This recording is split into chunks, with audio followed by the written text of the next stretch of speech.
الحمد للہ وحدہ لا شریک لہ والصلاة والسلام علی من لا نبی بعد اما بعد فاعوذ باللہ من الشیطان الرجیم بسم اللہ الرحمن الرحیم ادع الى سبیل ربک بالحکمۃ والموعظۃ الحسنۃ وجادلہم باللتی ہی احسن اللہم صلی علی محمد وعلی آل محمد كما صليت على إبراهيم وعلى آل إبراهيم إنك حميد مجيد اللهم بارك على محمد وعلى آل محمد كما باركت على إبراهيم وعلى آل إبراهيم إنك حميد مجيد۔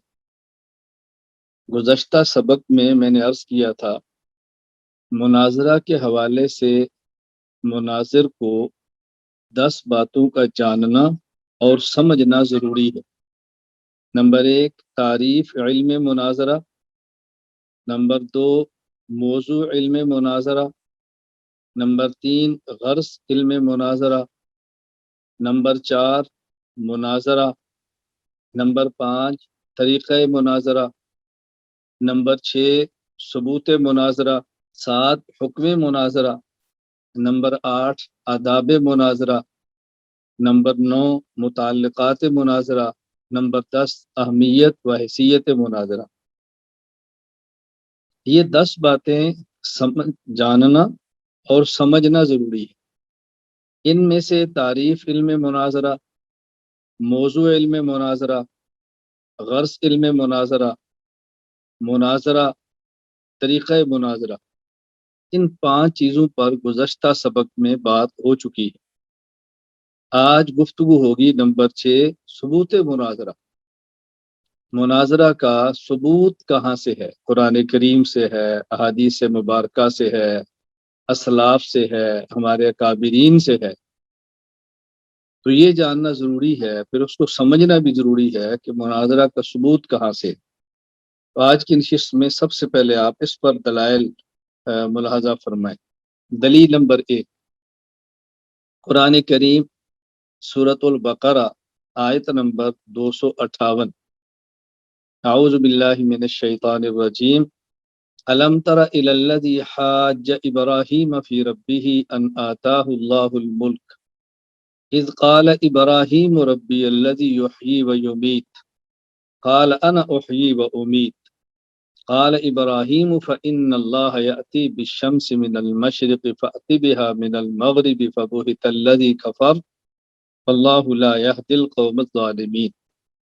حضرت ابراہیم علیہ السلام نے مشرکین کو توحید کی دعوت دی تو بادشاہ وقت نے ابراہیم علیہ السلام سے یہ کہا کہ آپ اللہ کی دعوت دیتے ہو، خدا کی دعوت دیتے ہو، ایک معبود کی بات کرتے ہو، میں بھی اللہ ہوں، معبود ہوں، خدا ہوں۔ اپنے اس خدا جس کی دعوت تم دیتے ہو اس کی دلیل کیا ہے؟ ابراہیم علیہ السلام نے فرمایا ربی الذی یحیی و یمیت، میرا رب وہ ہے جو زندہ بھی کرتا ہے اور مارتا بھی ہے۔ تو فوراً بادشاہ وقت نمرود کہنے لگا انا احیی و امیت، میں بھی مارتا ہوں، میں بھی زندہ کرتا ہوں، یہ صرف تو میرے اندر بھی ہے۔ اب 2 شخص ایسے جو قید میں ہیں یا بادشاہ کے پاس ہیں، ایک شخص کے لیے موت کا فیصلہ ہے، اس کو بری کر دیا جاتا ہے، اور ایک شخص کو بری کرنا ہے، اس کو موت دی جاتی ہے۔ بولو میں نے بھی زندہ کر دیا اور مار بھی دیا۔ حضرت ابراہیم علیہ السلام نے اپنی دلیل کا انداز اور رخ بدلا، دلیل نہیں بدلی، دلیل کا انداز بدلا، یعنی ایک اور طرز پر اس سے بات کی۔ فرمایا فإن اللہ یأتی بالشمس من المشرق فأت بها من المغرب، میرا رب اور اللہ تو وہ ہے جو سورج کو مشرق سے لے کر آتا ہے، طلوع کرتا ہے، تو مغرب سے لے آ۔ فبہت الذی کفر، یہاں پر وہ ناکام ہوا، حیران رہ گیا، ششتر رہ گیا اور مبہوت اور خاموش ہو گیا، اس سے جواب نہیں بن سکا۔ حضرت ابراہیم علیہ السلام کی دلیل کی بنیاد یہ تھی اللہ وہ ہے جو معدوم کو موجود کرتا ہے، کسی چیز کو عدم سے وجود میں لاتا ہے۔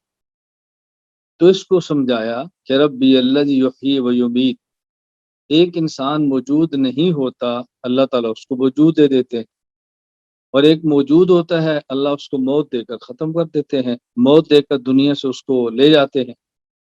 تو وہ اس کو سمجھ نہیں سکا، یا وہ اس نے دھوکہ دینا چاہا اور چلاکی سے کام لیا، یا تو اتنا نالائق اور نااہل تھا کہ حیات اور موت کا معنی نہیں سمجھا، یا وہ چلاک تھا کہ عوام کو چکر دینا چاہ رہا۔ دونوں چیزیں حضرت ابراہیم علیہ السلام نے فوراً دوسرا طرز اختیار کیا کہ دیکھو سورج ہمارے سامنے موجود نہیں ہوتا، اللہ تعالیٰ اس کو موجود فرما دیتے ہیں، پھر ہمارے سامنے موجود ہوتا ہے تو ہمارے سامنے سے اس کا وجود ختم فرما دیتے ہیں، تو ایسے کر۔ وہ نہیں کر سکا، لاچار ہو گیا۔ اب ابراہیم علیہ السلام نے جو دلیل دی اور اس پر غالب آئے، اس کے لیے قرآن کریم نے لفظ استعمال فرمایا حاجہ۔ یہ باب مفاعلہ ہے، فاعل یفاعل مفاعلتن، حاجہ یحاج محاجتن، اور باب مفاعلہ یہ جانبین سے ہوتا ہے، جانبین سے۔ ایک آدمی کام کرے یہ نسبت ایک طرف سے ہے، دونوں کام کریں یہ نسبت دو طرف سے ہوتی ہے۔ جیسے ہم کہتے ہیں مصافحہ، دونوں ایک دوسرے سے دونوں ہاتھ ملائیں، یہ مصافحہ ہے، تو یہ جانبین سے ہوتا ہے۔ اس کا معنی یہ ہے کہ ابراہیم علیہ السلام نے بھی دلیل دی، اس نے بھی دلیل دی، دونوں نے ایک دوسرے سے گفتگو کی۔ اب اس آیت سے مناظرہ ثابت ہو رہا ہے کہ ابراہیم علیہ السلام نے محاجہ، مناظرہ یہ فرمایا ہے۔ ابراہیم علیہ السلام اللہ کے نبی ہیں۔ مشہور متکلم، مفسر، فقیہ امام ابو منصور محمد بن محمود ماتوریدی الحنفی رحمہ اللہ تعالی، جن کی وفات ہے سن 333 ہجری میں، وہ اس آیت کے تحت تعویلات اہل سنہ، ان کی جو تفسیر ہے اس کے اندر فرماتے ہیں وفیہ اباحۃ التکلم فی الکلام والمناظرۃ فی والحجاج، اس آیت میں جواز ثابت ہو رہا ہے علم الکلام میں گفتگو کرنے کا، مناظرہ کرنے کا، مباحثہ کرنے کا۔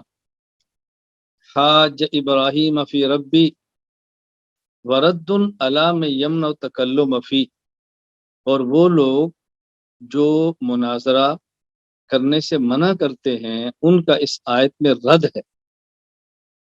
ہے ان کا، قرآن ان کی بات کو رد کر رہا ہے جو مناظرہ کا انکار کرتے ہیں۔ لأن امرنا بدعاء الکفرۃ جمیع الى وحدانیت اللہ تعالی والاقرار له بذلك والمعرفۃ له انه كذلك وكذلك الانبیاء باجمعهم امروا وندبوا الى دعاء الکفرۃ الى شہادۃ اللہ الہ الا اللہ وحدہ لا شریک له۔ فرماتے ہیں اس آیت میں ہمیں اور تمام انبیاء علیہ السلام کو یہ حکم دیا گیا ہے کہ وہ کفار کو اللہ کی توحید، اللہ تعالیٰ کی وحدانیت، اللہ تعالیٰ کی ذات کے اقرار کی طرف دعوت دے اور بلائیں۔ فَإِن دَعَوْنَاهُمْ إِلَى ذَلِكَ فَلَا بُدَّ مِنْ أَن يَطْلُبُوا مِنَّا الدَّلِيلَ عَلَى ذَلِكَ، جب ہم ان کفار کو اللہ تعالیٰ کی وحدانیت کی دعوت دیں گے تو وہ یقیناً ہم سے دلیل کا مطالبہ کریں گے، والبیان علیہ والوصف له کما ہوا والتقریر عندهم انه کذا، اس پر دلائل مانگیں گے، گفتگو کریں گے، اور جب تک گفتگو نہیں کریں گے بات مانیں گے کیسے؟ فلا یکون ذلک الا بعد المناظرۃ والحجاج فیہ لذلک قلنا انه لا باس بالتکلم والمناظرۃ فیہ۔ فرمایا فلا یکون ذلک الا بعد المناظرۃ والحجاج فیہ، اور یہ بات مناظرے کے بغیر تو ممکن ہی نہیں ہے۔ اسی بنیاد پہ ہم کہتے ہیں کہ مناظرہ کرنا، علم الکلام میں گفتگو کرنا یہ جائز ہے۔ تو یہ بات آپ سمجھ گئے کتنی واضح دلیل ہے اس بات پر کہ مناظرہ کرنا جائز ہے۔ اب مناظرہ کا انکار تو قرآن کریم کے حکم کا انکار ہے، قرآن کریم سے ثابت شدہ کا انکار ہے، یہ کون سی عقل مندی؟ اسی طرح اس آیت کے تحت امام ابو عبداللہ محمد بن احمد بن ابو بکر المعروف امام قرطبی رحمہ اللہ تعالی وفات 671 ہجری اپنی تفسیر الجامع احکام القرآن جسے تفسیر قرطبی کہا جاتا ہے اس میں اس آیت کے تحت فرماتے ہیں وَتَدُلُّ عَلَىٰ إِثْبَاتِ الْمُنَاظَرَةِ وَالْمُجَادَلَةِ وَإِقَامَةِ الْحُجَّةِ یہ آیت دلیل ہے مناظرہ کی اس بات پر، مجادلہ کی اس بات پر، دلیل قائم کرنے پر، یعنی اس آیت سے مناظرہ ثابت ہو رہا ہے۔ صرف یہی نہیں، وفی القرآن والسنت من ھذا کثیر لمن تأملہ، اب اگر آپ قرآن کریم میں رسول اللہ صلی اللہ علیہ وسلم کی سنت مبارکہ میں غور فرمائیں گے تو آپ کو کئی ایک دلائل اس بات پر ملیں گے کہ مناظرہ کرنا جائز ہے، مناظرہ کرنا ثابت ہے۔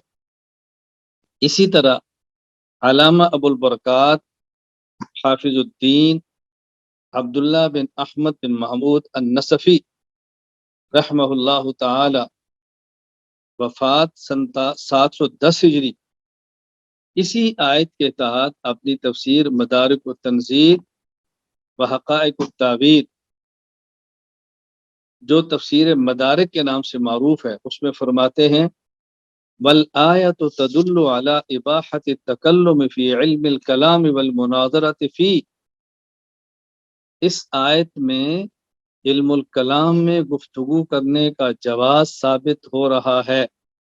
یہ آیت دلیل ہے اس بات پر کہ علم الکلام میں گفتگو کرنا جائز ہے، مناظرہ کرنا جائز ہے، اس لیے کہ اللہ تعالیٰ فرماتے ہیں لأنہ قال الم تر الی الذی حاج ابراہیم فی ربی، یہاں لفظ حاجہ استعمال فرمایا، فالمحاجۃ تکون بین اثنین، یہ با مفعلہ سے ہے جو جانبین سے ہوتا ہے، دو بندوں کے درمیان، یہ نہیں کہ وہ بولتا رہا نمرود اور آپ خاموش رہے، آپ نے جواب دیا ہے۔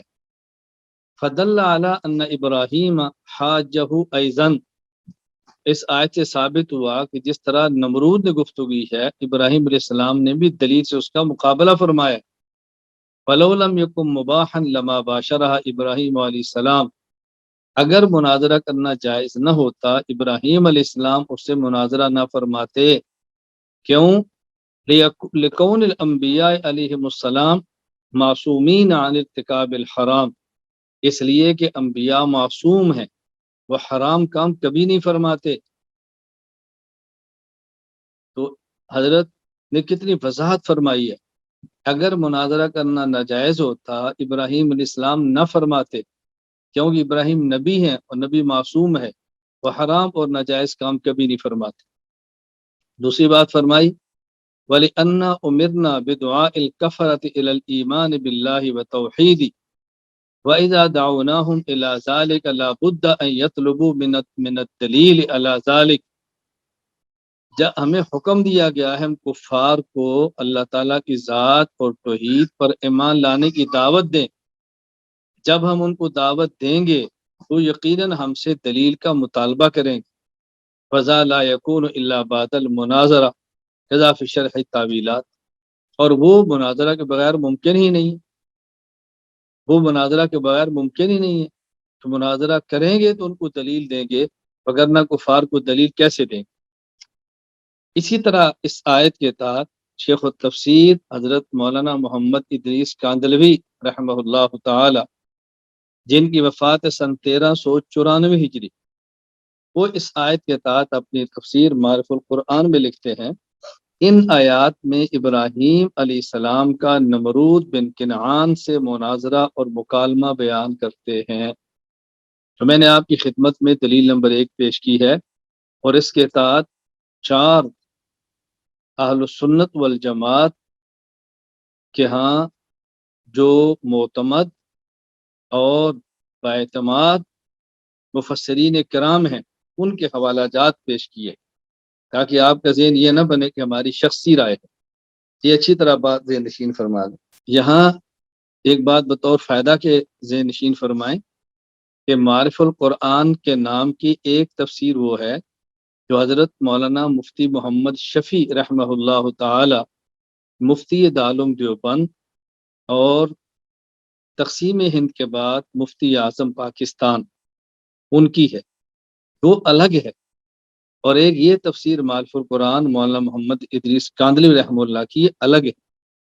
حضرت مولانا ادریس کاندلوی رحمہ اللہ کا جو طرز تفسیر ہے وہ متکلمانہ ہے، زیادہ تر عقائد پر حضرت نے متکلمانہ طرز پر گفتگو فرمائی ہے، تو دو تفسیریں الگ الگ۔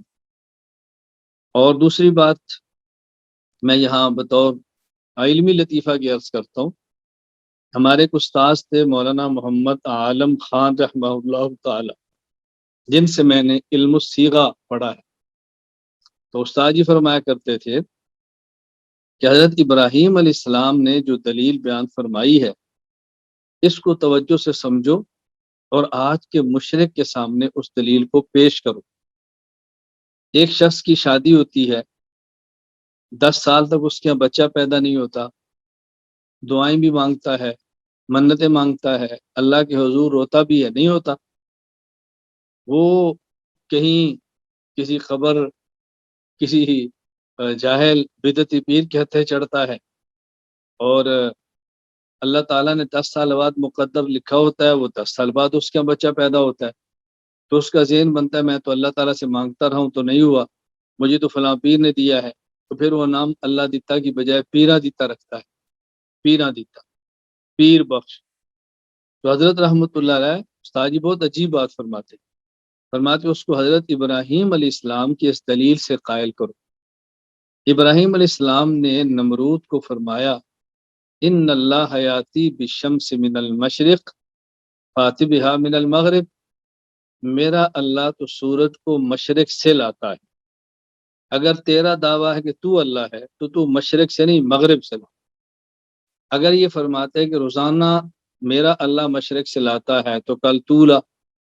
اب معمول کے مطابق سورج نے کل مشرق سے نکلنا تھا، تو اس نے کہنا تھا لو میں لے کر آ گیا ہوں، اس نے کہنا تھا میں لے کر آؤں، آج میں نے نکالا ہے، پر میں نہیں، جو راستہ اللہ نے سورج کے نکالنے کا بنایا ہے اس کو بدل، تو راستہ بدل کے لا تو ہم سمجھیں گے کہ تو لایا ہے۔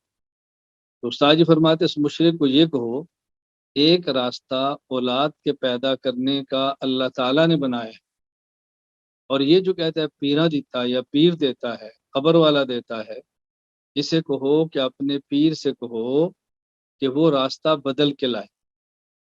اگر 10 سال بھی بعد آیا اور اسی راستے سے آیا جو اللہ نے بنایا ہے تو یہ اللہ دیتا ہے، اور اگر راستہ بدل کے آیا تو پھر ہم کہیں گے اللہ نے نہیں، یہ پیرا دیتا ہے، پیر نے دیا ہے، تو راستہ بدل کے لا۔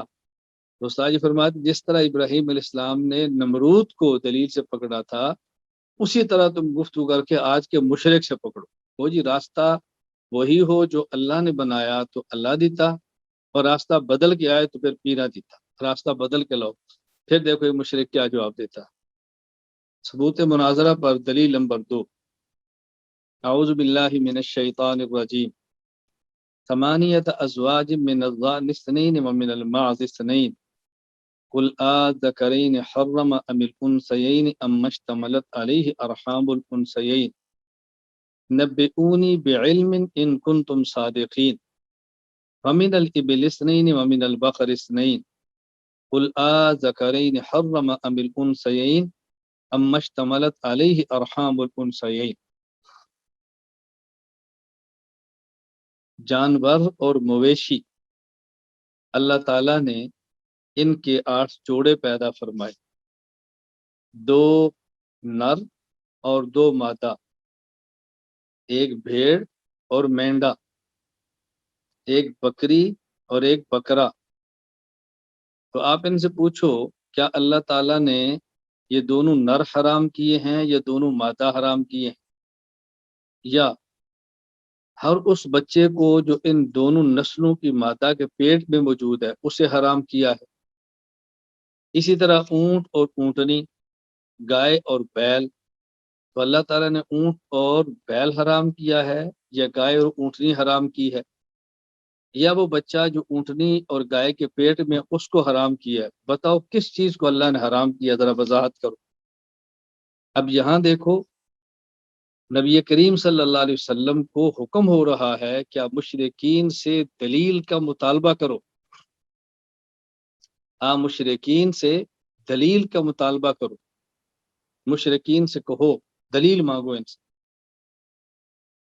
اس آیت کے تحت مشہور مفسر محدث فقیہ ابو اللیث نصر بن محمد بن ابراہیم السمرقندی رحمہ اللہ تعالی، جن کی وفات سن 375 ہجری میں ہے، بحر العلوم جس کا معروف نام ہے تفسیر سمرقندی، اس میں تحریر فرماتے ہیں وفی حاضل آیت دلیل اثبات المناظرۃ فی العلم، اس آیت میں اس بات کی دلیل ہے کہ مناظرہ علم الکلام میں کرنا ثابت ہے، لأن اللہ تعالی امر النبی صلی اللہ علیہ وسلم بأن يناظرهم ويبين فساد قولهم، اللہ اپنے نبی کو فرما رہے ہیں کہ ان سے مناظرہ فرمائیں اور ان کی جو بات کا فساد ہے وہ ان کے سامنے کھول کے بیان فرمائیں کہ ان کی بات میں فساد کہاں پر ہے، غلط فہمی ان کو کہاں سے لگی ہے۔ امام ابو عبداللہ محمد بن احمد بن ابو بکر المعروف امام قرطبی رحمہ اللہ تعالی، وفات سن 671 ہجری، اپنی تفسیر الجامع احکام القرآن المعروف تفسیر قرطبی، اس میں اس آیت کے تحت فرماتے ہیں فدلت علی اثبات المناظرۃ فی العلم، اس آیت میں اس بات کا جواز ہے، یہ آیت اس بات پر دلیل ہے کہ علم الکلام میں مناظرہ کرنا جائز ہے اور ثابت ہے۔ کیوں؟ لأن اللہ تعالی امر نبیہ علیہ السلام بأن يناظرهم ويبين فساد قوله، اس لیے کہ اللہ تعالیٰ نے اپنے پیغمبر پاک صلی اللہ علیہ وسلم کو حکم دیا ہے کہ ان سے مناظرہ فرمائیں اور ان کے قول کا غلط ہونا واضح فرمائیں۔ دلیل نمبر 3، اعوذ باللہ من الشیطان الرجیم، ادع الى سبیل ربک بالحکمت والموعظۃ الحسنۃ وجادلہم باللتی ہی احسن ان ربک هو اعلم بمن ضل عن سبیلہ وہو اعلم بالمہتدین، اپنے رب کے راستہ کی طرف حکمت عمدہ باز کے ساتھ بلائیں اور ان سے بحث بھی کرو تو پسندیدہ طریقہ سے کرو، آپ کے رب کو خوب معلوم ہے کہ کون ان کے راستہ سے بہکا ہوا ہے اور خوب معلوم ہے کون ہدایت یافتہ ہے، اللہ خوب جانتے ہیں کون گمراہ ہے اور کون صحیح راستے پر ہے۔ اب دیکھو اس آیت کے تحت علامہ ابو البرکات حافظ الدین عبداللہ بن احمد بن محمود النصفی، وفات سن 710 ہجری، اپنی تفسیر مدارک التنزیل و حقائق التعلیل، مدارک التنزیل و حقائق التاویل المعروف تفسیر مدارک میں فرماتے ہیں وَرَدٌّ عَلَى مَن يَأْبَى الْمُنَاظَرَةَ فِي الدِّينِ، اس آیت میں ان حضرات کا رد ہے جو دینی احکام میں اور دین کے معاملے میں مناظرہ کرنے کا انکار کرتے ہیں۔ اللہ تعالیٰ نے صراحتاً وجادلہم کیا کہ ان کا رد فرما دیا ہے کہ جو مناظرہ کو نہیں مانتے۔ اسی طرح مشہور مفسر محدث مؤرخ ابو الفدا عماد الدین اسماعیل بن عمر المعروف ابن کثیر رحمہ اللہ تعالی، وفات سن 774 ہجری، اپنی تفسیر تفسیر القرآن العظیم المعروف تفسیر ابن کثیر میں فرماتے ہیں ای من احتاج منہم الی مناظرۃ وجدال فلیکن بالوجہ الحسن برفق ولین وحسن خطاب، کہ جو شخص مناظر کو جب ضرورت پیش آ جائے کسی شخص کو مناظرہ کی گفتگو کرنے کی، بہترین اسلوب سے گفتگو کرے، نرمی سے گفتگو کرے اور شائستگی کے ساتھ بات کرے، تو یہاں مناظرہ کا جواز ثابت ہو رہا ہے۔ یہ بات اچھی طرح ذہن نشین فرما لیں، یہاں ایک غلط فہمی کو دور کرنا از حد ضروری ہے۔ بہت سارے لوگ یہ بات کہتے ہیں کہ دیکھو قرآن کہتا ہے وَجَادِلْهُمْ بِالَّتِي أَحْسَنُ، مباحثہ ہو تو اچھا طریقہ سے ہو، اور مناظرہ ہو تو اچھا طریقے سے ہو۔ آج کل کے مناظرین ہلڑ بازی کرتے ہیں، لہجہ غلط اختیار کرتے ہیں، ذاتیات پہ کیچڑ اچھالتے ہیں۔ میں ان کی خدمت میں گزارش کرتا ہوں کہ دیکھو، اس میں صرف مناظرہ کا قصور تو نہیں ہے، اس فن کا قصور تو نہیں ہے، دین کے شعبے کا قصور تو نہیں ہے۔ اگر کوئی شخص غلط طریقہ پر کرتا ہے تو آپ یہ کہ یہ طریقہ غلط ہے، یہ تو نہ کہ مناظرہ غلط ہے۔ دعوت دینے کا اسلوب ہے، اگر کسی کا طریقہ غلط ہے تو یہ کون ہے اس کا طریقہ غلط ہے، یہ تو نہ کہو کہ دعوت دینا ٹھیک نہیں۔ اگر شخص تدریس کرتا ہے اور اس کا طلباء کے ساتھ معاملہ شفقت والا نہیں ہے، مطالعہ نہیں کرتا، وقت کا ضیاع کرتا ہے، تو یہ کون ہے اس کا طریقہ غلط ہے، یہ تو نہ کہو تدریس ہی غلط ہے، یہ تو نہ کہو تدریس ہی ثابت نہیں۔ اسلوب کا انکار کریں، اس کا حل کیا ہے؟ آپ صحیح طرح کر لیں، آپ صحیح رخ سے کر لیں۔ تو مناظرہ کا انکار تو نہ کریں نا، طرز کا انکار کریں، اور آپ میدان میں اتریں اور آپ صحیح بات کر لیں۔ تو جی لو، میں صحیح طریقے پر کرتا ہوں، ٹھیک ہے آپ کریں، بہت اچھی بات ہے، اللہ مبارک فرمائے، میدان میں اتریں، انکار تو نہ کریں نا، یہ بات اچھی طرح ذہن نشین فرمائے۔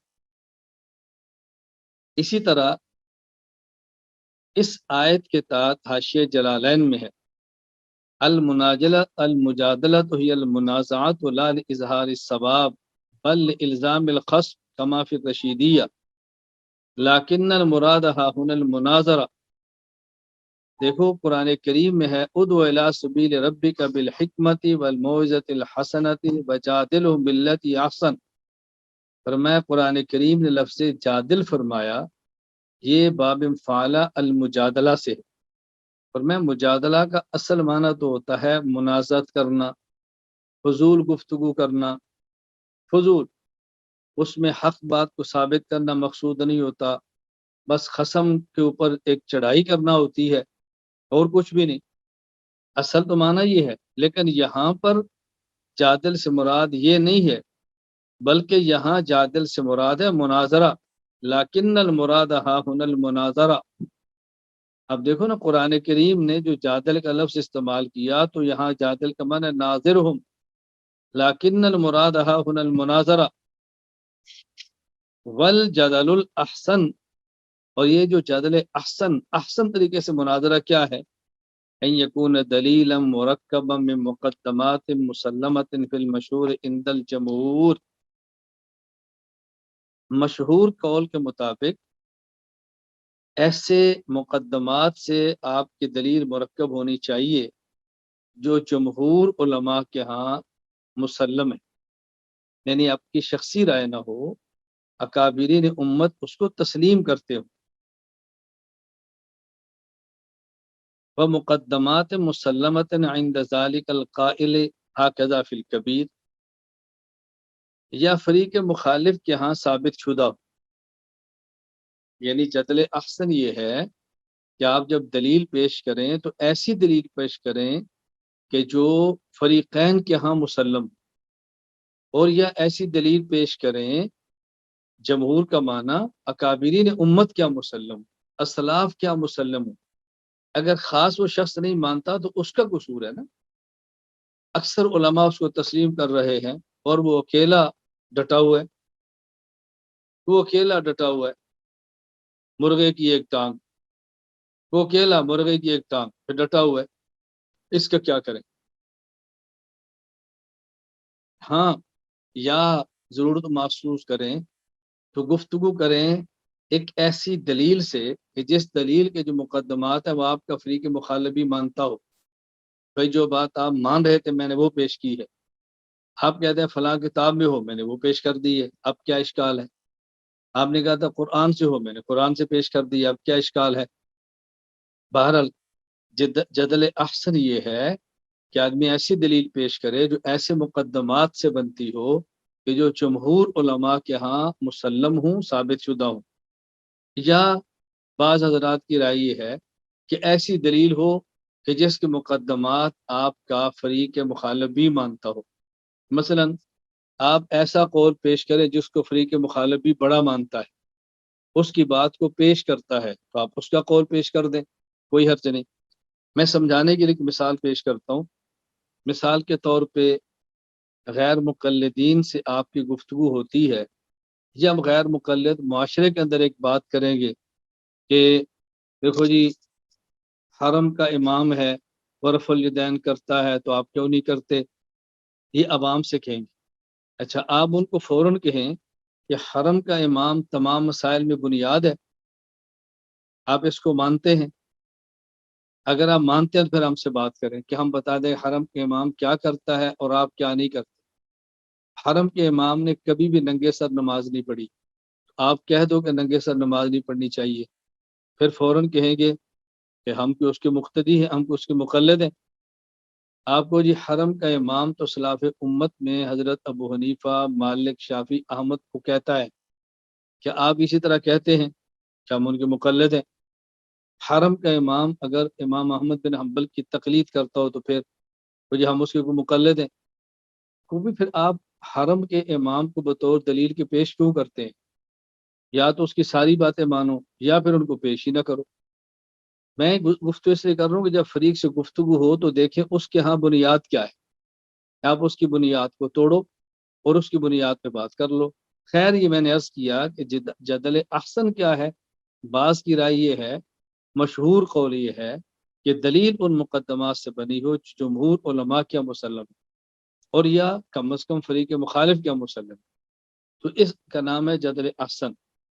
اب اگر مرغے کی ایک ٹانگ کی اڑا ہوا ہے، اس کا تو کیا علاج ہے؟ مرغے کی ایک ٹانگ، اس کا آپ کیا علاج کر سکتے ہیں؟ یہ مرغے کی ایک ٹانگ پر مجھے یاد ہے کہ یہ ایک لطیفہ ہے کہ جو بطور محاورہ کے استعمال ہوتا ہے کہ مرغے کی ایک ٹانگ۔ کہتے ہیں ایک بادشاہ تھا تو اس نے اپنے باورچی سے کہا بھئی کوئی مرغہ مسلم ہمیں چاہیے، یعنی ایسا مرغہ جو بناؤ سالم ہو اور بہترین ہو اور کوئی جز اس کا اس سے نکلا نہ ہو۔ تو باورچی نے مرغ بنایا اور بنا کر مرغ پیش کیا۔ اب جب مرغ تیار ہو گیا تو اس نے یہ سوچ کر کہ میں نے بنایا ہے تو میں اس سے تھوڑا سا چکھ لوں، کہیں ایسا نہ ہو کہ اس میں کوئی نمک مرچ مسالہ ٹھیک نہ بنا ہو تو بھائی بجائے انعام کے یہ الٹا ہی نہ پڑ جائے۔ تو اس نے اس مرغ کی ٹانگ سے تھوڑا سا توڑ کے چکھ لیا۔ جب توڑ کے چکھا تو پھر اس نے کہا یار یہ تو مجھ سے غلطی ہو گئی، یہ جو بادشاہ سلامت دیکھیں گے کہ اس کی ٹانگ سے تھوڑا سا گوشت نہیں ہے تو یہ مرغ مسلم اور سالم مرغ تو نہ ہوا۔ وہ کہیں کس نے کھایا، میں کیا جواب دوں گا؟ تو اس نے ٹانگ الگ کی اور پوری ٹانگ کھا گئی۔ اب بادشاہ کے سامنے اس نے پیش کیا، بادشاہ نے کہا میں نے تو کہا تھا کہ مرغ ایک ٹانگ والا مکمل مرغ ہو، اور یہ مرغ تو ایسے اس کی پوری ٹانگ ہی نہیں ہے تو مکمل مرغ تو نہ آیا۔ اس نے کہا بادشاہ سلامت، بعض مرغ ایسے ہوتے ہیں جن کی ایک ٹانگ ہوتی ہے، ان کی دو ٹانگیں ہوتی ہی نہیں۔ بادشاہ نے کہا کبھی ایسا بھی ہوتا ہے؟ اس نے کہا جی ہاں، چلے کبھی ہم آپ کو دکھا دیں گے۔ کہتے ہیں بادشاہ کے ساتھ سواری میں کہیں جا رہا تھا تو راستے میں کچھ مرغ تھے، آپ نے بھی دیکھا ہوگا، اتفاق آیا ہوگا کہ بس اوقات مرغ جب کھڑے ہوتے ہیں زیادہ دیر کے لیے تو کبھی ایک ٹانگ کھڑا کر کے ایک ٹانگ پہ کھڑے ہوتے ہیں، ایک ٹانگ ساتھ وہ فولڈ کر لیتے اور ایک پہ کھڑے ہوتے۔ اس نے کہا بادشاہ سلامت وہ دیکھیں ایک ٹانگ والے مرغ۔ تو کہتے ہیں بادشاہ نیچے اترے، اس نے تھوڑا سا شوں ایسے آواز دی، چھڑی دکھائی تو مرغ دوڑ گئے، دونوں ٹانگوں پہ دوڑے۔ بادشاہ نے کہا تو کہتا تھا کہ مرغ ایک ٹانگا والا ہے، ان کی تو دونوں ٹانگیں ہیں۔ اس نے کہا بادشاہ سلامت مرغ کی ٹانگ ایک ہی تھی، یہ جو آپ کی شوں ہے اس سے دو ٹانگیں ہو گئی۔ وہ جس مرغ کو آپ کھا رہے تھے اگر آپ وہاں شوں کرتے تو آپ کی برکت سے اس کی بھی دو ٹانگیں ہو جاتی، یہ آپ کی شوں کی وجہ سے ہوا ہے، ورنہ ٹانگ ایک ہی ہے۔ اب دیکھیں وہ ڈٹا ہوا ہے مرغ کی ایک ٹانگ ہے، ماننے کے لیے تیار۔ تو جو اس طرح بات ڈٹ جائے مرغ کی ایک ٹانگ ہے اس کا کیا علاج کریں؟ میں یہ بات سمجھانا چاہتا ہوں۔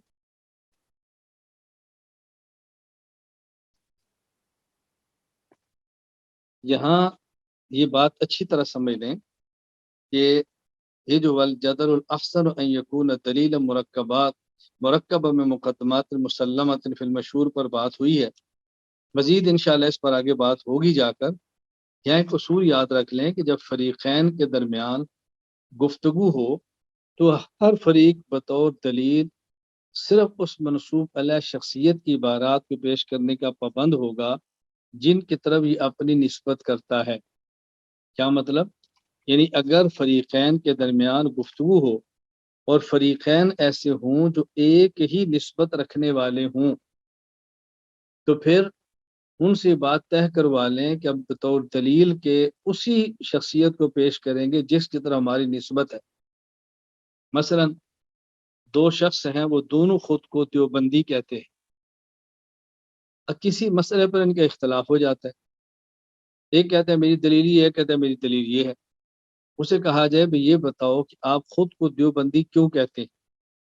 وہ کہتا ہے میں اس لیے خود کو دیوبندی کہتا ہوں کہ میں اکابرین دیوبند کو اپنا رہبر و رہنما مانتا ہوں۔ اچھا یہ بتائیں کہ اکابرین دیوبند کے نظریات قرآن کریم، سنت اور اجماع کے خلاف ہے؟ کہتا ہے نہیں۔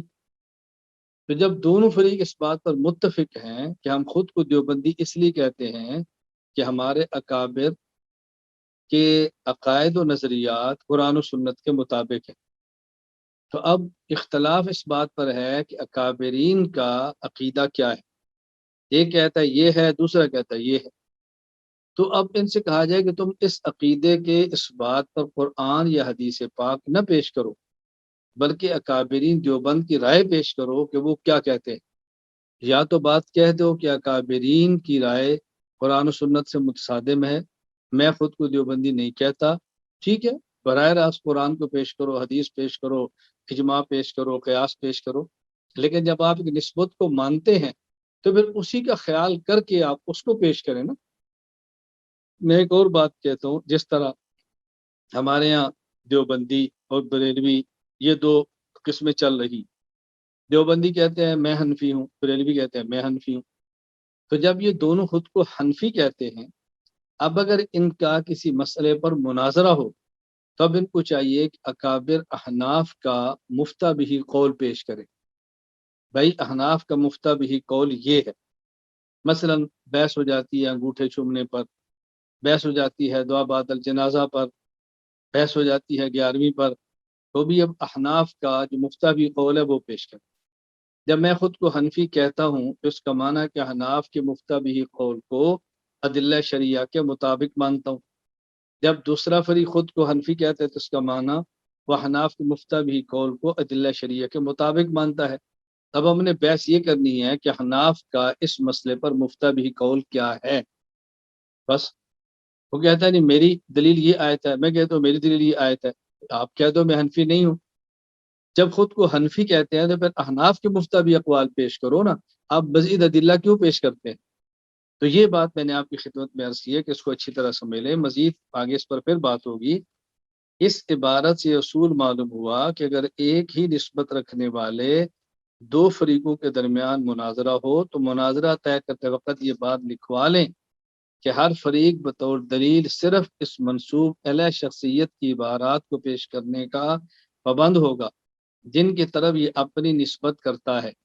مثلا اگر دیوبندی اور بریلوی میں مناظرہ ہو اور موضوع مثلا انگوٹھے چومنا، جنازہ کے بعد دعا، کل وغیرہ ہو، تو فریقین اپنے اپنے موقع پر فقہ حنفی کی عبارات پیش کرنے کے پابند ہوں گے، اس لیے فریقین خود کو حنفی کہلاتے ہیں۔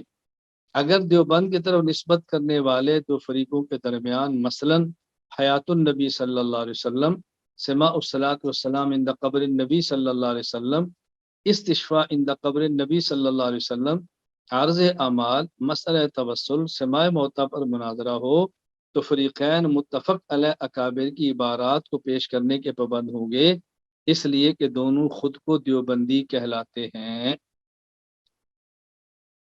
اسی طرح اس آیت کے تحت حضرت مولانا محمد ادریس کاندلوی رحمہ اللہ تعالی شیخ التفسیر، وفات 1394 ہجری، فرماتے ہیں اے نبی دعوت دے، اپنی تفسیر معرف القرآن میں تحریر فرماتے ہیں، اے نبی دعوت دے اور بلا تو اپنے پروردگار کی راہ کی طرف علم و حکمت کی باتوں کے ساتھ اور عمدہ نصیحت کے ساتھ، اور اگر بحث و مباحثہ کا وقت آن پڑے تو نہایت عمدہ طریقے کے ساتھ ان سے مناظرہ کرو۔ یہاں بطور فائدہ کی ایک بات اور سمجھ لیں کہ دعوت کے اصل الاصول دو ہیں، نمبر ایک حکمت، نمبر دو موعظہ حسنہ۔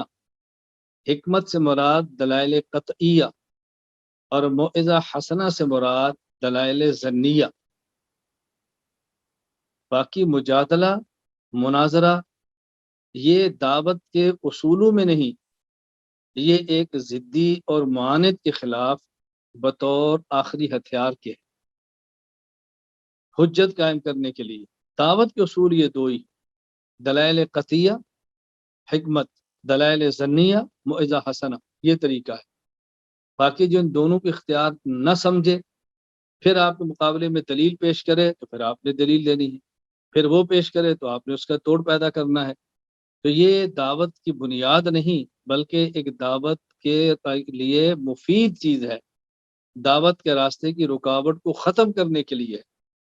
اس لیے امام فخر الدین محمد بن عمر بن حسین بن حسن رازی رحمہ اللہ تعالی وفات 604 ہجری اپنی تفسیر مفاتح الغیب المعروف التفسیر الکبیر میں فرماتے ہیں ومن لطائف هذه الآیت انه قال ادعو الى سبیل ربک بالحکمت والموعظۃ الحسنہ۔ فرمایا اس آیت کے علمی لطائف میں سے یہ ہے فقصر الدعوت على ذکر هذین القسمین، اللہ تعالیٰ نے دعوت کو دو قسموں کے اندر منحصر فرمایا، دعوت کی صرف دو قسمیں بیان فرمائی۔ لأن الدعوت ان كانت بالدلائل القطعیہ فهي الحکمہ وان كانت بالدلائل الظنیہ فهي الموعظۃ الحسنہ۔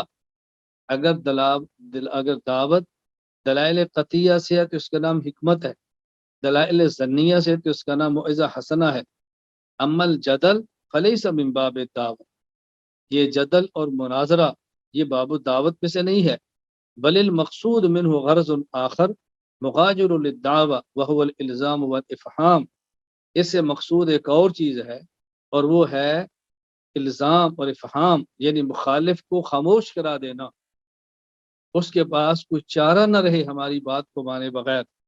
فلہذا سبب لم یقل، اسی وجہ سے یوں نہیں فرمایا ادعو الی سبیل ربک بالحکمت والموعظۃ الحسنۃ والجدال الاحسن، بل قطع الجدل عن باب الدعوت تنبیہا علی انه لا يحصل الدعوت وانما الغرض منه شیء آخر واللہ اعلم۔ بلکہ ادعو الی سبیل ربک بالحکمت والموعظۃ الحسنہ بات ختم فرما دی اور وجادل الگ عنوان سے بیان کیا، یہ بتانے کے لیے اس سے مقصود دعوت نہیں بلکہ الزام ہے۔ اسی طرح مفتی بغداد علامہ ابو الثناء محمود آلوسی آفندی بغدادی حنفی رحمہ اللہ تعالی وفات سن 1270 ہجری اپنی تفسیر روح المعانی فی تفسیر القرآن العظیم والسبع المعانی والسبع المثانی المعروف تفسیر آلوسی رحمہ اللہ تعالی، اس کے اندر ارشاد فرماتے ہیں انما لم یقل ادعو الی سبیل ربک بالحکمت والموعظۃ والجدال الاحسن لما ان الجدال لیس من باب الدعوہ بل المقصود منه غرض آخر مغاجر لها وهو الالزام والافہام، کہ اللہ تعالیٰ نے ادعو الی سبیل ربک بالحکمت والموعظۃ الحسنۃ والجدال الاحسن نہیں فرمایا، بلکہ ادعو الی سبیل ربک بالحکمت والموعظۃ الحسنہ فرمایا اور جادلوں کو الگ بیان فرمایا، یہ سمجھانے کے لیے کہ اس سے مقصود دعوت نہیں بلکہ مخالف کو خاموش کرانا ہے، جسے ہم کہتے ہیں اس کی بولتی بند کرنا ہے، اس کو اپنی علمی اوقات دکھانا ہے کہ اس کی اوقات کیا ہے۔ مفتی اعظم پاکستان مولانا مفتی محمد شفیع رحمہ اللہ تعالی وفات سن 1396 ہجری تفسیر معرف القرآن میں اس آیت کے تحت فرماتے ہیں آیت کے نسخ سے معلوم ہوتا ہے کہ اصول دعوت اصل میں دو ہی چیزیں ہیں، حکمت اور موعظت، تیسری چیز مجادلہ اصول دعوت میں داخل نہیں، ہاں طریق دعوت میں کبھی اس کی بھی ضرورت پیش آ جاتی ہے۔ صاحب روح المعانی کا استدلال اس پر یہ ہے کہ اگر یہ تینوں چیزیں اصول دعوت ہوتی تو مقتضائے مقام یہ تھا کہ تینوں چیزوں کو عطف کے ساتھ اس طرح بیان کیا جاتا بالحکمت والموعظۃ الحسنۃ والجدال الاحسن، مگر قرآن حکیم نے حکمت و موعظت کو تو عطف کے ساتھ ایک ہی نسق میں بیان فرمایا اور مجادلہ کے لیے الگ جملہ وجادل باللتی احسن اختیار فرمایا۔ اس سے معلوم ہوتا ہے کہ مجادلہ فی العلم دراصل دعوت اللہ کا رکن یہ شرط نہیں، بلکہ طریقے دعوت میں پیش ہونے والے معاملات کے متعلق ایک ہدایت ہے، جیسا کہ اس کے بعد کی آیت میں صبر کی تلقین فرمائی، کیونکہ طریقے دعوت میں لوگوں کی ایذاؤں پر صبر کرنا ناگزیر ہے۔ خلاصہ یہ ہے کہ اصول دعوت دو چیزیں ہیں، حکمت اور موعظت، جن سے کوئی دعوت خالی نہ ہونی چاہیے، خواہ علماء ہوں، خواص کو ہو یا عوام الناس کو۔ البتہ دعوت میں کسی وقت ایسے لوگوں سے بھی واسطہ پڑ جاتا ہے جو شکوک و اوہام میں مبتلا ہو اور داعی کے ساتھ باس و مباحثہ پر آمادہ ہیں، تو ایسی حالت میں مجادلہ کی تعلیم دی گئی، مگر اس کے ساتھ ملت یاسن کی قید لگا کر بتلا دیا گیا کہ جو مجادلہ اس شرط سے خالی ہو اس کی شریعت میں کوئی حیثیت نہیں۔ دلیل نمبر 4، ولا تجادل، اعوذ باللہ من الشیطان الرجیم، ولا تجادلوا اہل الکتاب الا باللتی ہی احسن، قرآن کریم سورۃ العنکبوت آیت نمبر 46۔ اہل کتاب سے اچھے طریقے سے مناظرہ کرو۔ اس آیت کے تحت علامہ ابو البرکات حافظ الدین عبداللہ بن احمد بن محمود النصفی رحمہ اللہ تعالی وفات 710 ہجری، اس آیت کے تحت مدارک التنزیل و حقائق التعویل المعروف تفسیر المدارک میں فرماتے ہیں، والآیت تدل علی جواز المناظرۃ مع الکفرۃ فی الدین وعلی جواز تعلم علم الکلام الذی بہ تتحقق المجادلہ۔ اس آیت میں اس بات کی دلیل ہے کہ کفار کے ساتھ دینی معاملات میں مناظرہ کرنا جائز ہے اور علم کلام سیکھنا بھی جائز ہے، اس لیے کہ علم کلام سیکھیں گے تو مناظرہ کریں گے، تو علم الکلام بھی جائز اور مناظرہ بھی جائز۔ دلیل نمبر 5، رسول اکرم صلی اللہ علیہ وسلم کی خدمت میں نجران کے نصارہ ایک وفد کی شکل میں آئے اور حضور اکرم صلی اللہ علیہ وسلم سے انہوں نے گفتگو کی۔ نبی کریم صلی اللہ علیہ وسلم نے ان سے گفتگو فرمائی۔ کیا بہترین طرز آپ نے اختیار فرمایا، ذرا آپ سماعت فرمائیں۔ رسول اکرم صلی اللہ علیہ وسلم نے جو ان سے گفتگو فرمائی، اس کے لیے جو الفاظ احادیث میں آئے ہیں ذرا ان الفاظ پہ غور فرمائیں۔ مفاتیح الغیب المعروف تفسیر کبیر، اللہ اکبر، اس کے اندر جو امام فخر الدین رازی رحمہ اللہ تعالی نے الفاظ استعمال فرمائے ہیں وہ سمجھنا ضروری ہے کہ امام رازی رحمۃ اللہ علیہ نے لفظ کون سے استعمال فرمائے آپ کی گفتگو کے لیے۔ حضرت امام فخر الدین رازی رحمہ اللہ نے جو الفاظ استعمال فرمائے بس میں وہ سنانا چاہتا ہوں تاکہ یہ پتہ چلے کہ نبی کریم صلی اللہ علیہ وسلم کی اس گفتگو کو مفسرین نے کن الفاظ سے تعبیر فرمایا ہے، یہ بنیادی بات ہے، میں وہ لفظ آپ کی خدمت میں پیش کرنا چاہتا ہوں۔ دلیل نمبر 5، امام فخر الدین محمد بن عمر بن حسین بن حسن الرازی وفات 604 ہجری، اپنی تفسیر مفاتیح الغیب المعروف التفسیر الکبیر میں فرماتے ہیں، ثم اخذ رسول اللہ صلی اللہ علیہ وسلم یناظر معهم فقال الستم تعلمون۔ نبی کریم صلی اللہ علیہ وسلم کی خدمت اقدس میں نجران کے نصارہ کا وفد آیا، حضور اکرم صلی اللہ علیہ وسلم نے ان سے دلیل کے ساتھ گفتگو فرمائی، اور دلیل کے ساتھ آپ کی گفتگو کو جن لفظوں سے تعبیر کیا وہ لفظ میں نے عرض کیے ہیں۔ امام راضی فرماتے ہیں، ثم اخذ رسول اللہ صلی اللہ علیہ وسلم یناظر معهم، نبی کریم صلی اللہ علیہ وسلم نے ان سے مناظرہ فرمانا شروع کیا، آپ نے مناظرہ فرمایا، یعنی رسول صلی اللہ علیہ وسلم کی جو ان سے گفتگو ہے اس گفتگو کے لیے لفظ مناظرہ، یہ امام فخر الدین رازی کی رائے پیش ہو رہی ہے، ہماری شخصی رائے نہیں۔ یہ میں اس لیے زور دے رہا ہوں کہ کوئی یہ نہ سمجھے کہ رسول اللہ صلی اللہ علیہ وسلم نے گفتگو فرمائی تھی، مناظرہ تو نہیں تھا۔ امام راضی فرماتا ہے یناظر معهم، گفتگو کیا تھی؟ فرمایا الستم تعلمون ان اللہ حی لا یموت وان عیسیٰ یاتی علیہ الموت، تم بتاؤ کیا تمہارا عقیدہ ہے اللہ تعالیٰ حی لا یموت ہے اور عیسیٰ علیہ السلام پر موت آئے گی؟ کہا جی بالکل ہے۔ کیا مطلب؟ اللہ پر موت نہیں آئے گی، مانتے ہو؟ جی مانتے ہیں۔ حضرت عیسیٰ پر موت آئے گی؟ جی مانتے ہیں۔ نمبر 2، الستم تعلمون انہ لا یکون ولد الا ویشبہ ابا، کیا تمہارا عقیدہ ہے کہ باپ کے بیٹا اپنے باپ کے مشابہ ہوتا ہے؟ کہا جی بالکل ہے۔ اچھا یہ بتاؤ الستم تعلمون ان ربنا قیم علی کل شیء یکلؤہ ویحفظہ ویرزقہ، اللہ اکبر، فہل یملک عیسیٰ شیئا من ذلک، کیا تمہارا یہ عقیدہ ہے حضرت عیسیٰ علیہ السلام، کیا تمہارا یہ عقیدہ ہے کہ ہمارا رب ہر چیز کا نگہبان ہے، سنبھالنے والا ہے، نگران ہے، ہر چیز کی حفاظت کرتے ہیں، ہر چیز کو رزق دیتے ہیں؟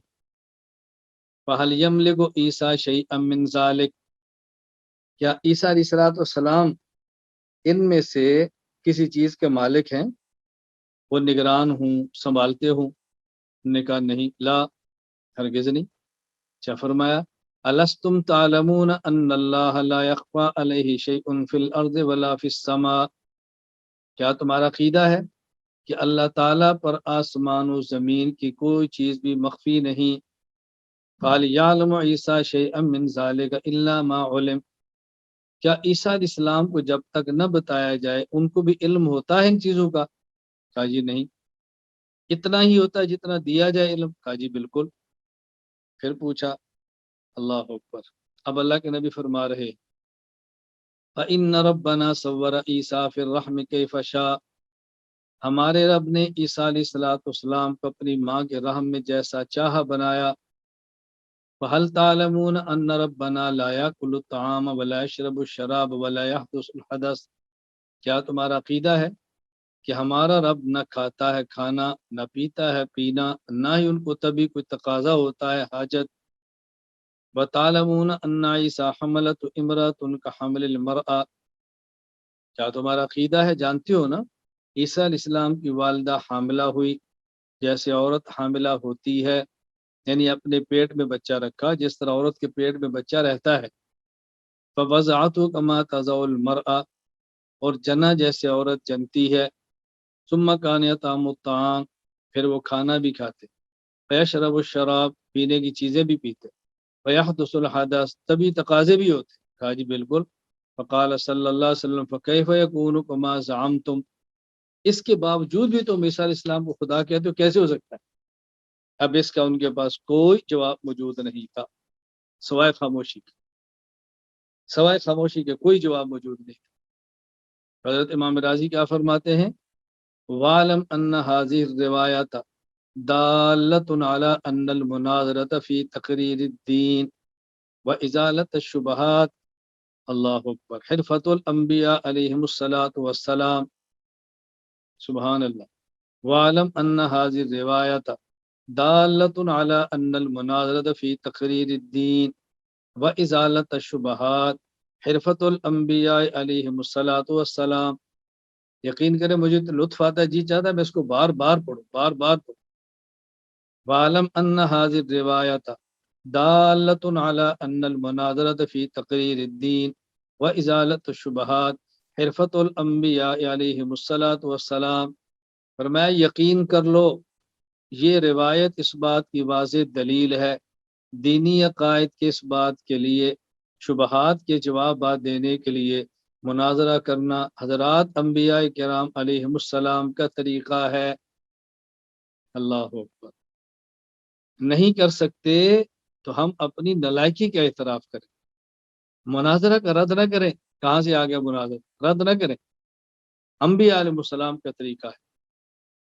اور میں علماء کی خدمت میں عرض کیا کرتا ہوں، آپ اہل علم ہیں، پیغمبر کے وارث، عقائد سیکھنا دلائل سے، اور باطل کے شبہات کا ازالہ کرنا جو علماء کرام کی ذمہ داری ہے، یہ دین کا ہم شعبہ ہے، یہ دین کا بنیادی شعبہ ہے۔ ابھی گزشتہ کل مجھے ایک بہت معروف عالم ہے، ان کی طرف سے کسی کا خواب بھیجا گیا۔ میرے پاس خواب بہت آتے ہیں، نہ میں اس کو نقل کرتا ہوں نہ ہمارا خوابوں کا مزاج، ایسے بات آئی تو چل پڑی۔ اس نے کہا ایک شخص نے خواب دیکھا ہے کہ 2 ممبر لگے ہیں، ایک ممبر اور فلاں عالم ہے جو مجھ سے بہت معروف ہے، اور ایک ممبر آپ کا ہے، ان کا ممبر نیچے ہے اور آپ کا ممبر اوپر ہے۔ تو شخص کہتا ہے مجھے بہت تعجب ہوا، جو عالم معروف ہے ان کا حلقہ بڑا ہے، ان کا ممبر نیچے، اور مولانا کا حلقہ چھوٹا ہے، ان کا ممبر اوپر کیوں ہے؟ میں نے کہا جو بظاہر مجھے وجہ سمجھ آتی وہ یہی ہے کہ ہمارا کام عقائد کا ہے جو سب سے اہم اور افضل ہے، اور ان کا کام عقائد کا نہیں ہے۔ ان کے کام میں مشکلات نہیں ہیں، ہمارے کام میں مشکلات ہیں۔ اس کام میں الزامات کم ہیں، اس میں الزامات بہت ہیں، جو امت کو توڑ رہے ہیں، یہ یوں کر رہے ہیں، یہ یوں کر رہے ہیں، اور اس کے باوجود بھی ہم اعتدال سے لگے ہیں۔ بظاہر مجھے یہ تعبیر سمجھ آتی ہے کہ اس کو اللہ تعالیٰ نے اس کو یعنی خواب کے ذریعے بات سامنے آئی ہے۔ مجھے مولانا ارشاد فرمانے لگے کہ میرے ہاں بھی تعبیر تو یہی تھی، لیکن میں نے مناسب سمجھا کہ آپ سے پوچھوں۔ میں کئی بار گزارش کیا کرتا ہوں کہ خوابوں کے معاملے میں اکثر کہتا ہوں کہ خوابوں پر کام کی بنیاد نہیں رکھنی، ہم نے کام کی دلائل کی بنیاد پر رکھنی ہے۔ یہ مبشرات ہے، کسی کو آگے تو ٹھیک ہے، نہیں ہو تو ٹھیک ہے، یہ ہمارے کام کی بنیاد نہیں ہے۔ اس کو اچھی طرح ذہن نشین فرما لیں، اچھی طرح ذہن نشین فرما لیں۔ دلائل اور کتابوں پر کام کرنا ہے، خیالوں اور خوابوں پر بنیاد بنا کر کام نہیں کرنا۔ خوابیں تو آتی ہی رہتی ہیں، آج آ گئی کل آ گئی، کبھی اچھی آ گئی کبھی بری آ گئی، کبھی کسی نے تعبیر کچھ سمجھی کسی نے کچھ سمجھی۔ اللہ اکبر۔ وَأَنَّ مَذْهَبَ الْحَشَوِيَّةِ فِي إِنْكَارِ الْبَعْثِ وَالنَّشْرِ بَاطِلٌ قَطْعًا۔ امام راضی کیا فرماتے ہیں کہ مناظرہ کا انکار کرنا یہ باطل نظریہ ہے، اور یہ نظریہ حشویہ کا ہے۔ یہ حشویہ فرقہ مجسمہ کا ایک شاخ ہے۔ حشویہ کہتے ہیں فضول، لغو اور گھٹیا چیز کو۔ کیونکہ ان کا نظریہ بہت گھٹیا قسم کا تھا تو اس کو علماء نے نام یہ حشویہ رکھ دیا۔ ان کا وجود بھی شاید آج دنیا میں ہوگا یا نہیں ہوگا، یہ ہو سکتا ہے نام کوئی اور ان کی نمائندگی کو بندے کرتے پھریں تو یہ ہو سکتا ہے، باقی اس فرقے کا شاید اس وقت نام اور دنیا میں وجود بھی نہ ہو۔ بہرحال جو کام حضور اکرم صلی اللہ علیہ وسلم نے فرمایا ہو، جو کام ابراہیم خلیل اللہ نے فرمایا ہو، اللہ وہ ناحق کیسے ہو سکتا ہے؟ مجھے آپ سمجھائیں۔ ہماری 2 نسبتیں ہیں، ایک نسبت حضرت ابراہیم خلیل اللہ کی طرف، اور ایک نسبت حضرت رسول اللہ صلی اللہ علیہ وسلم کی طرف۔ حضرت ابراہیم کی طرف نسبت میں ہم ملت ابراہیمی پر ہیں، رسول اللہ صلی اللہ علیہ وسلم کی نسبت کی طرف ہم امت محمدی ہیں۔ تو ملت ابراہیمیہ اور امت محمدیہ، قرآن کہتا ہے تب ملت ابراہیم حنیفہ۔ میں نے جب قرآنی دلائل آپ کی خدمت میں پیش کیے ہیں تو دیکھو سب سے پہلے دلیل جو میں نے پیش کی ابراہیم علیہ السلام کو پیش کیا، ہم ملت ابراہیمی پر ہیں۔ اور یہ جو میں دلیل پیش کیا رسول اکرم صلی اللہ علیہ وسلم کی ذات کو پیش کیا ہے، ہم امت محمدیہ ہیں۔ ملت ابراہیمی کا بھی تقاضا یہ ہے عقائد کو دلائل سے پیش کیا جائے، شبہات کو رد کیا جائے، اور امت محمدی کا تقاضا بھی یہ ہے دلائل کو عقائد سے پیش کیا جائے اور شبہات کو دلائل سے رد کیا جائے، اور یہ مناظرہ کے بغیر نہیں ہوتا۔ اس لیے کسی میں ہمت ہے، طاقت ہے، دل ہے، گردہ ہے، وہ اس میدان کو سنبھالے، اور کوئی کمزور ہے، دلائل نہیں ہے، دلائل کی کمزوری ہے، دماغ چھوٹا ہے، زبان فصیح نہیں ہے، اس کی الجھن ہے، تو اس کو چاہیے انکار نہ کرے، مدح کرے، یہ کہ ابھی میں نہیں کر سکتا فلاں کرتے ہیں، میں نہیں کر سکتا فلاں کرتا ہے۔ اللہ تعالی ہم سب کو دین کے تمام شعبوں کے لیے معاون بنائے، اللہ تعالیٰ ہمیں دین کے تمام شعبوں کے لیے معاون بنائے، اللہ ہمیں فریق نہ بنائے، اللہ ہمیں رفیق بنائے۔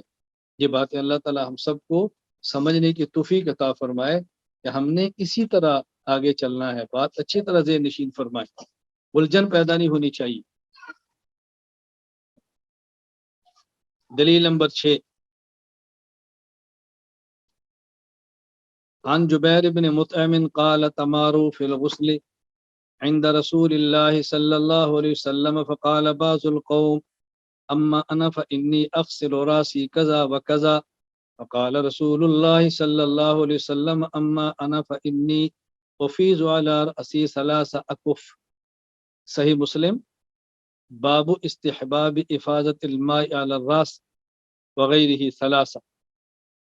حضرت جبیر بن مطعم رضی اللہ عنہ فرماتے ہیں صحابہ کرام کی آپس میں بحث چل پڑی رسول اللہ صلی اللہ علیہ وسلم کی موجودگی میں کہ سر میں کتنی مقدار پانی ڈالنا چاہیے، کتنی مقدار سے سر دھونا چاہیے، یہ بحث ہوتی رہی آپس میں تمارو. تو رسول اکرم صلی اللہ علیہ وسلم فرمانے لگے اما انا، میں تو اپنے سر پر پانی ڈالتا ہوں اور 3 بار ڈالتا ہوں. اللہ اکبر. حضرت امام محی الدین ابو زکریہ یحییٰ بن شرف النووی رحمہ اللہ، وفات 676 ہجری، شرح سے مسلم النووی میں حدیث کے تحت فرماتے ہیں وفیہ جواز المناظرۃ والمباحثۃ فی العلم وفیہ جواز مناظرۃ المفضولین بحضرۃ الفاضل ومناظرۃ الاصحاب بحضرۃ امامہم وکبیرہم. اللہ. فرمائے سے 2 باتیں ثابت ہو رہی ہیں. نمبر 1، علم الکلام اور عقائد میں علمی مناظرہ اور مباحثہ کرنا جائز ہے. نمبر 2، بڑے کی موجودگی میں چھوٹے مناظرہ کریں یہ بھی جائز ہے. ادنا مقام و مرتبہ والا بڑے اور اعلیٰ مرتبہ والے کی موجودگی مناظرہ کر سکتا ہے. اللہ اکبر. یہ بھی جائز، مناظرہ بھی جائز ہے اور بڑے کی موجودگی میں چھوٹا کرے یہ بھی جائز، دونوں جائز. یہ حضرت اللہ اکبر امام نووی رحمہ اللہ فرماتے ہیں. دلیل نمبر 7، عن عبد الله بن حنين ان عبد الله بن عباس والمسور بن مخرمة اختلفا بالابواء وقال ابن عباس يغسل المحرم رأسه وقال المسور لا يغسل رأسه. قال فأرسلني ابن عباس إلى أبي أيوب الأنصاري رضي الله عنه وجدت يغتسل بين القرنين وهو يستر بثوب فسلمت عليه فقال من هذا فقلت أنا عبد الله بن حنين أرسلني إليك ابن عباس يسألك كيف كان رسول الله صلى الله عليه وسلم يغسل رأسه ومحرم. فوضع أبو أيوب يده على ثوبه فطأطأه حتى بدا لي رأسه ثم قال لإنسان يصب عليه الماء أصبب فصب على رأسي ثم حرك رأسه بيديه فأقبل بهما وأدبر ثم قال هكذا رأيته صلى الله عليه وسلم يفعل. احکام الاحکام شرح عمدۃ الاحکام باب الغسل للمحرم. حضرت عبداللہ بن حنین کہتے ہیں کہ عبداللہ بن عباس اور مسور بن مخرمہ رضی اللہ عنہما ان کے درمیان مقام ابوا پر اختلاف ہوا کہ محرم کو غسل اپنا سر دھو سکتا ہے یا نہیں. ابن عباس فرمانے لگے دھو سکتا ہے، مسور کہتا ہے نہیں دھو سکتا. حضرت ابن عباس نے مجھے فرمایا کہ جاؤ ابو ایوب انصاری سے مسئلہ پوچھ کرو. حضرت عبداللہ بن حنین کہتے ہیں میں گیا تو ابو ایوب انصاری رضی اللہ تعالیٰ عنہ 2 یعنی جسے آپ کہتے ہیں چٹانیں تھی ان کے درمیان غسل فرما رہے تھے، 2 ٹیلوں کے درمیان غسل فرما رہے تھے. میں گیا، میں نے سلام کیا، پوچھا کون؟ میں نے کہا عبداللہ بن حنین. مجھے عبداللہ بن عباس نے آپ پاس بھیجا ہے. وہ پوچھتے ہیں کہ رسول اللہ صلی اللہ علیہ وسلم حالت احرام میں سر کیسے دھوتے تھے؟ کہتا ہے ابو ایوب انصاری رضی اللہ تعالیٰ عنہ نے اپنے ہاتھ کو کپڑے پر رکھا. سبحان اللہ. حضرت ابو ایوب انصاری رضی اللہ تعالیٰ اپنا ہاتھ کپڑے پر رکھا اور اپنے سر کو میری طرف موڑا. پھر کسی آدمی سے کہا کہ وہ ان کے سر پر پانی ڈالتا رہے. اس نے ایسے ہی کیا. حضرت ابو ایوب انصاری رضی اللہ عنہ اپنے سر کو اپنے دونوں ہاتھوں سے حرکت دی، پہلے ہاتھ کو آگے لے گئے پھر پیچھے. اس کے بعد ہماری طرف متوجہ ہوئے فرمایا کہ میں نے آپ صلی اللہ علیہ وسلم کو اسی طرح غسل کرتے ہوئے دیکھا ہے. اپنے سر کو اپنے دونوں ہاتھوں سے حرکت دی، پہلے ہاتھ آگے لے گئے پھر پیچھے. مطلب یہ کہ آپ نے غسل فرمایا، آپ نے اپنے سر کو دھویا. اب ظاہر سر پر چونکہ آپ کیا پانی ہے، اس پانی کو صاف کرنے کے لیے آپ نے یوں کیا ہے، پھر آپ نے یوں کیا پیچھے لے گئے. تو آپ نے فرمایا کہ میں نے رسول اکرم صلی اللہ علیہ وسلم کو دیکھا ہے سر کو دھوتے ہوئے.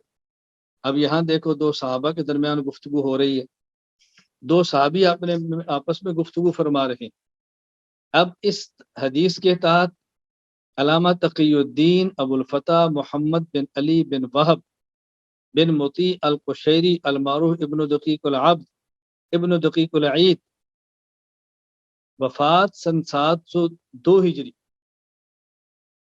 اس حدیث مبارک کے تحت علامہ تقی الدین ابو الفتح محمد بن علی بن وہب بن مطیع القشیری المعروف ابن دقیق العید، وفات سن 702 ہجری، یہاں فرماتے ہیں وفی الحدیث دلیل علی جواز المناظرۃ فی مسائل الاجتہاد۔ ایک ہے عقیدے پر مناظرہ، ایک ہے مسائل اجتہادیہ پر میں اس سے ثابت ہوا کہ اجتہادی مسائل پر بھی مناظرہ کرنا جائز ہے۔ یہ ہم نے دلیل کیوں پیش کی؟ بہت سارے حضرات کی رائے ہوتی ہے یہ کفر اسلام کا مسئلہ تو نہیں ہے، یہ کوئی عقیدے کا مسئلہ تو نہیں ہے، یا ائمہ کے درمیان اختلافی مسئلہ ہے اور اجتہادی مسئلہ ہے، اس پر مناظرے کی کیا ضرورت تھی؟ وہ بھی ٹھیک ہے اور یہ بھی ٹھیک ہے۔ صحابہ کرام کی گفتگو ہو رہی ہے اور اختلافی اجتہادی مسئلے پر ہو رہی ہے، اور محدثین فرما رہے ہیں وفی الحدیث دلیل علی جواز المناظرۃ فی مسائل الاجتہاد، کہ اجتہادی مسائل پر بھی مناظرہ کرنا جائز ہے۔ اس میں حرج کی بات کیا ہے؟ دلیل نمبر 8، امام ابو بکر احمد بن علی الخطیب بغدادی رحمہ اللہ تعالی، وفات سن 463 ہجری، فرماتے ہیں وقد روی عن عمر بن الخطاب وعلی بن ابی طالب وغیرہما من الصحابۃ رضی اللہ عنہم انہم تکلموا فی احکام الحوادث قبل نزولها فتناظروا فی علم الفرائض، اللہ اکبر، فتناظروا فی علم الفرائض والمواريث فتبعهم على هذه السبيل التابعون ومن بعدهم من فقهاء الامصار، فكان ذلك اجماعا منهم على انه جائز غیر مکروہ ومباح غیر محظور۔ الفقی والمتفقہ ابی بکر خطیب بغدادی، باب القول فی السؤال۔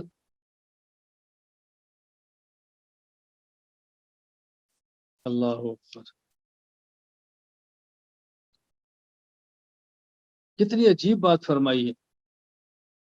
حضرت خطیب بغدادی فرماتے ہیں کہ عمر بن خطاب، علی بن ابی طالب اور دیگر صحابہ کرام رضی اللہ عنہم اجمعین سے یہ بات ثابت ہے، ان سے منقول ہے کہ جدید مسائل کے بارے حکم نازل ہونے سے پہلے بھی کلام کرتے۔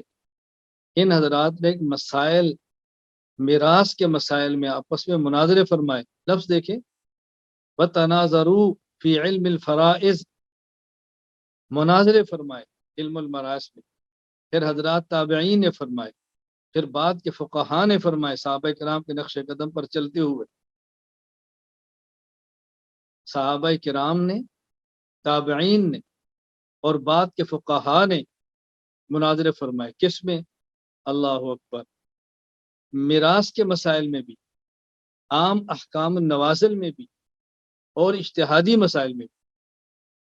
اب حضرت کی رائے سنیں، خطیب بغدادی کیا فرماتے ہیں، فَكَانَ ذَلِكَ إِجْمَاعًا مِّنْهُمْ عَلَىٰ أَنَّهُ جَائِزٌ۔ اس سے معلوم ہوا کہ مناظرہ کے جواز پر امت کا اجماع ہے۔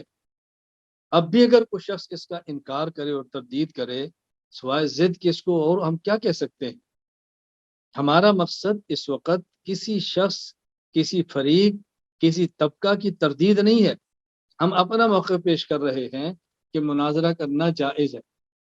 میں نے آپ کی خدمت میں قرآن کریم کے دلائل پیش کیے، رسول اکرم صلی اللہ علیہ وسلم کی مبارک سنت پیش کی ہے، صحابہ کرام کو پیش کیا ہے، اور آخر میں انشاءاللہ اس کے اختتام پر میں اکابرین امت کے چند مناظرے بھی پیش کروں گا، تاکہ بات کھل کر سامنے آ جائے کہ مناظرہ کرنا جائز ہے، ثابت ہے، دلائل سے ہے، کوئی ضد، کوئی بغض، کوئی اناد کچھ بھی نہیں ہے۔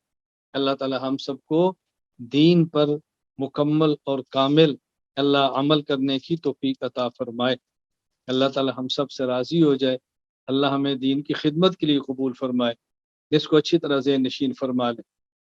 یہ آخر میں جو حوالہ پیش کیا ہے، الفقی والمتفقہ لابی بکر خطیب بغدادی، باب القول فی السوال عن الحادثۃ والکلام، اس کو ذہن نشین فرما لیں۔ اللہ مجھے اور آپ سب کو عمل کی توفیق عطا فرمائے۔ وآخر دعوانا ان الحمد للہ رب العالمین۔